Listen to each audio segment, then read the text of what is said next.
નૂતન શિક્ષકોના સ્વાગત માટે આપણે ઓચિંતું ગીત રજૂ કરવાના છીએ.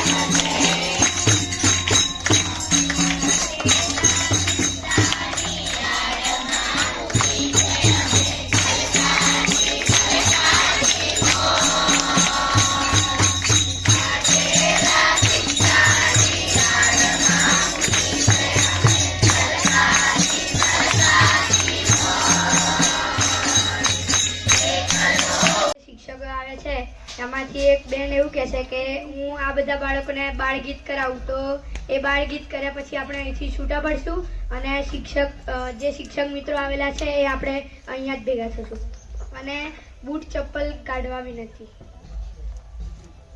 તેમને દરેક શિક્ષણ સચિવને ફરિયાદ હોય છે કે આ શિક્ષકની આ ફરિયાદ હતી, આ દિવસે ક્લાસ નેવિગેટર નહોતું કરાવ્યું, તો તેમાં અમે શિક્ષકોને પણ રાખીએ છીએ કે એમને ખબર પડે કે મેં આ તારીખે ક્લાસ નેવિગેટર નથી કરાવ્યું તો આ વખત કરાવવું પડશે, દરરોજ કરાવવું પડશે. એટલે અમે શિક્ષકને પણ એમાં સંસદમાં સામેલ કરીએ. એ મીટિંગમાં કયા કયા મુદ્દાની ચર્ચા થઈ? તેમાં તો નવી કામગીરી શું કરી, તમારે શું ભૂલ હતી અને તમે હવે નવું જે ગ્રુપ આવશે એમાં શું નવી કામગીરી કરશો. એમાં દર મહિને ગ્રુપ બદલાઈ જાય. હા. આગલા મહિનાની શું કરવાનું છે એની ચર્ચા થઈ.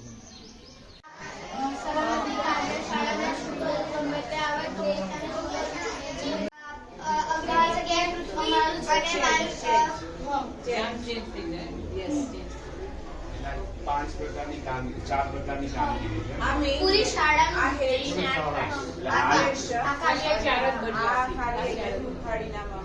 હાલ જે પ્રાર્થના સંમેલન કર્યું એ આ અગ્નિ ગ્રુપનો વારો છે ને, અને એમાં આખું ગ્રુપ 3 થી 8 ના બધા બાળક ઉપર બેઠા છે.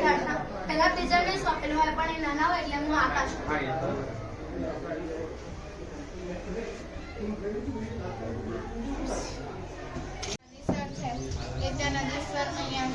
પછી પેલો અમારા તમારે નકશો ભણવાનો આવ્યો હતો, તો જે છઠ્ઠામાં હતી પણ છઠ્ઠામાં તો નહોતી, 7 ને 8 માં હતી, પણ આ બાળકો બેસે ટેકો લેતા હતા એટલે પછી પેલો જે વિદ્યાર્થી તું ભાઈ ટેકો ના લઈશ, થોડીક ચોપડી આગળ આવી જાય એટલે કે તાર ચોપડી આગળ આવી એટલે નાખી દે છે.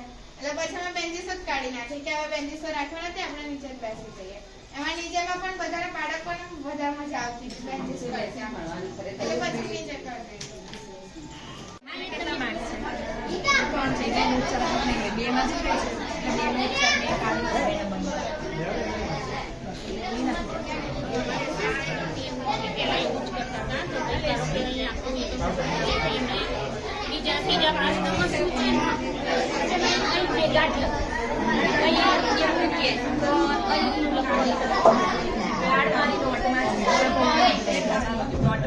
અને બાળકોને આપી રાખીએ પણ આપણી જોડે કંઈક રેકોર્ડ જોઈએ ને કે આપણે કયા કારણો એટલે અમે મારી નોટમાં આ રીતે રાખીએ છીએ. નંબર 1 પછી મને મળી જાય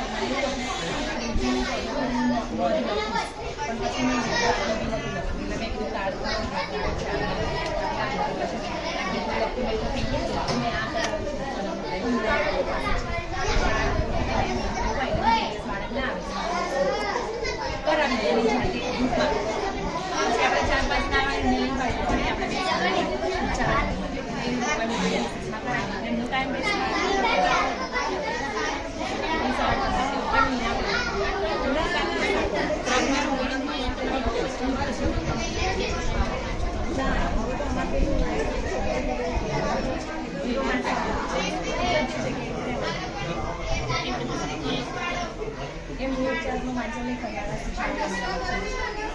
એટલે પૂરે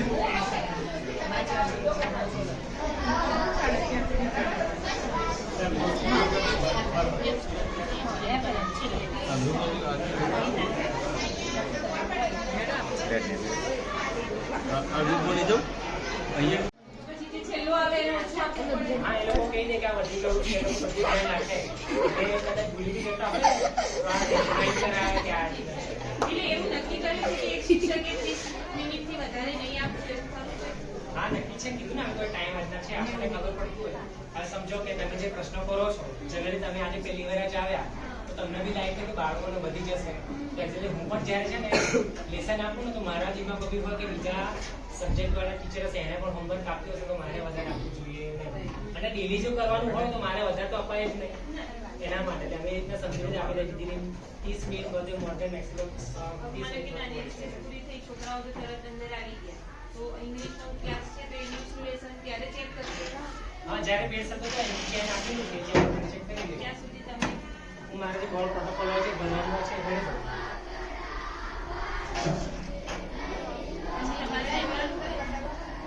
તમારે ચેક કરવાનું કે ના મને નહીં એ લોકો અમને શિક્ષણ છે હા બોલ જે ચોઈસ પ્રમાણે હોય તો જે પાછળ જેમ લેસન ચેક થાય એમ લેસન ચેક કરીને ના શિક્ષક ચેક એટલે જ્યાં સુધી લેસન ચેક થાય ત્યાં સુધી શિક્ષક બોર્ડ પ્રોટોકોલ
સાંજે અહીંયા ધોઈ દેવામાં આવે.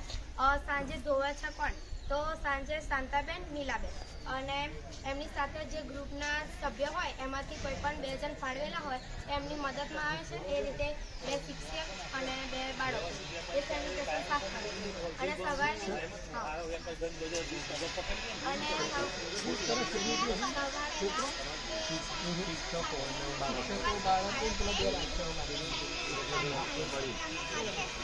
બાકી કંઈ નહીં, બધા સારા રાખે છે.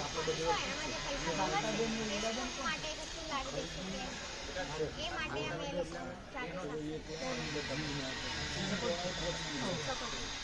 અને સવારની કામગીરી એવી હોય કે અંદર ડોલ ડબલું કે પાણી આવ્યું છે એ ચેક કરવાનું અને ચેકલિસ્ટમાં ટીક કરી દેવાનું.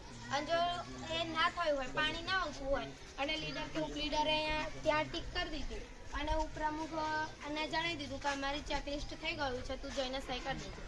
તો જો પાણી ના આવતું હોય અને એમને ટીક કરી હોય ને ઉપપ્રમુખ જઈને ચેક કરે કે આ કામ તો થયું નથી અને ટીક કર્યું છે, તો તેમને જણાવવામાં આવે કે તમારે આ કામ થયું નથી અને તમે ટીક કર્યું છે, તો તમે કાં તો પાણી ભરો, કાં તો પછી આને ચોકડી કરો, કાં તો તમારા સંસદમાં પછી ફરિયાદ કરો. કેટલા વાગે સફાઈ કરો?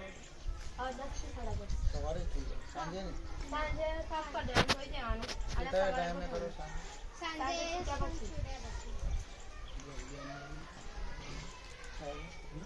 ગામમાંથી જ આવે બધા બાળકો? ના, આજુબાજુના ગામમાંથી આવે છે. નદીસર, છાપરિયા, કબીરપુર, મોરવા, રેણા બધી. કેટલી સંખ્યા છે? 400. અમે રોકો ત્યાંથી સાહેબ રતા જશે ને? સાંજે અમે 6:45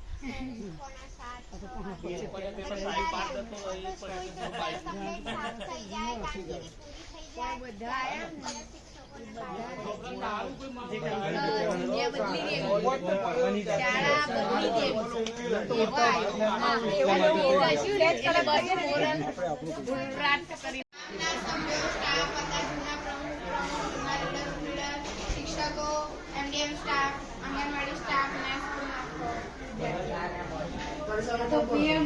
મારી સામે પહેલા તો છોકરીમાં બધી ઊભી રહી હતી. કોઈ રાકેશ સરે કીધું કે પ્રિયાંશી એટલે પછી નિર્જલા ઊભી રહી હતી. નિર્જલા એક ભારતીયને ઊભી રાખતી, આ 2 ઊભી રહી હતી. 2-3 છોકરીઓ પછી અમે 4 જ છોકરીઓ હતી. એટલે સરે એમ કીધું કે જો પ્રિયાંશીને તો વોટ કોઈ પણ નહીં આપે તો પણ એ તો ઉપપ્રમુખ બની જાણે, કારણ કે તમે કોઈ ઊભું જ નથી રહ્યું. એટલે પછી રાકેશ સરે જેમ કીધું અમે 4 છોકરીઓ અમે ઊભી રહ્યા હતા. નેહા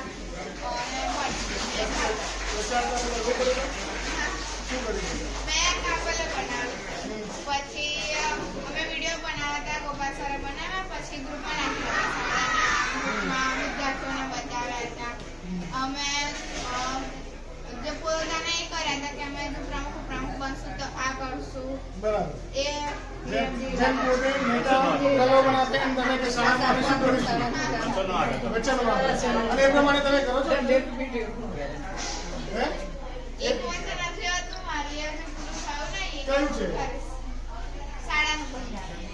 ઓકે, શાળાનું બંધારણ. એ બંધારણ બનાવવા માટે કોની મદદ લેવી? લીડર રાકેશ સરની પ્રમુખ. અને જે લોકોને ભારતના બંધારણમાં રસ હતો એ શાળાના બંધારણમાં બાળકોને ભણવામાં રસ હોય છે કે ભારતનું બંધારણ આ રીતે ઘડાયું છે, તો અમારા શાળાનું પણ બનાવવાનું છે, એ લોકોને પણ એ છે. તો એમાંથી બંધારણના ગોળ શું હોય? શું કરવું? મેં વિચાર્યું હતું કે એમાં એક નાની ભૂગોળ તો લેવાનું. પછી જે શાળાની સમસ્યા હતી. સરસ બહુ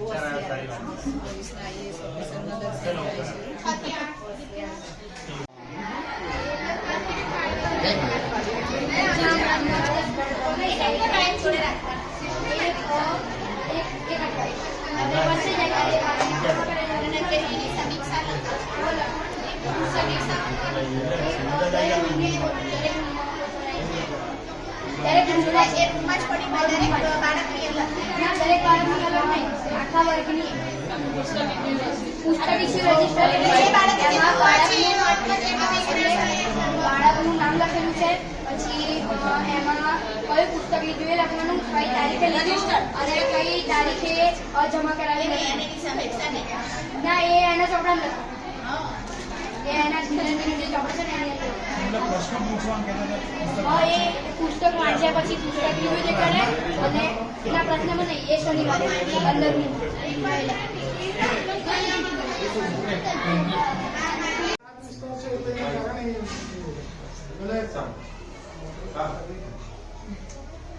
અને એ બધા છોકરાઓ શીખવાડી ચેલેન્જ એ વસ્તુ તો મને પોતાનામાં અંદર રહેવું કેટલા વર્ષો શરૂ કરી એટલા કહેવાય જરૂરિયાત જ હતી કે એટલું સિંગલ ટીચર સ્કૂલ હતું એટલે જે કરવું હોય તમારા છોકરાને 35 છોકરાઓ હતા શિક્ષક 4 શાળા તમારે જે કંઈ કરવું હોય તમારે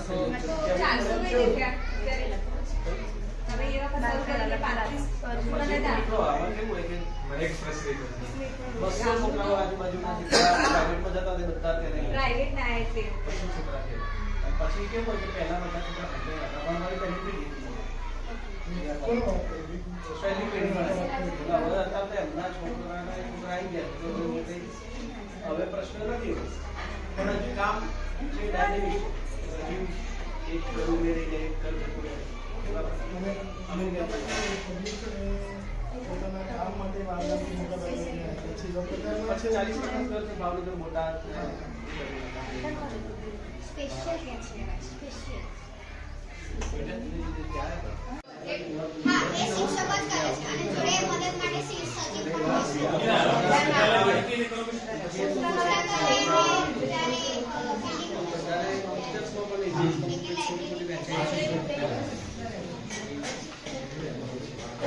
છે અને જોડે મદદ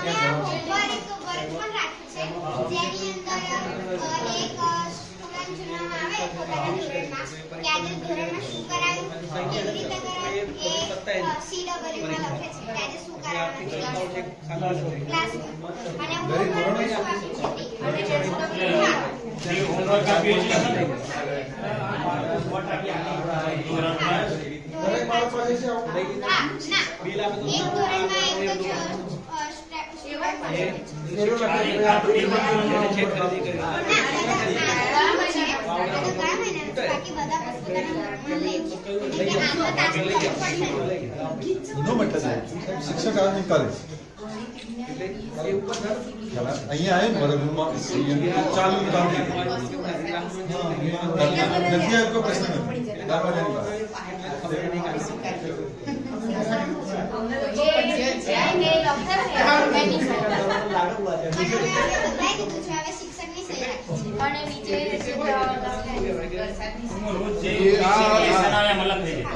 એક બાળક રાખે એની જોડે એ આ બહુ અઘરી વસ્તુ છે આપણા માટે આ આપણા માટે આપણી સ્કૂલોમાં અઘરી વસ્તુ છે બહુ વિચારાય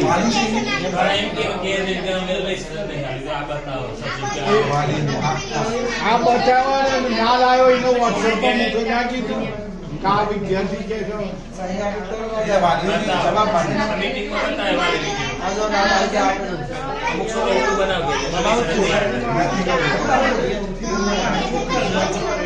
આ પેલી આપણે ભણતા હતા ને પ્રાઇવેટમાં દૈનિક નથી આવતી અને દૈનિક ખોટ એ લખાવતા લેસન આવી છે એવું છે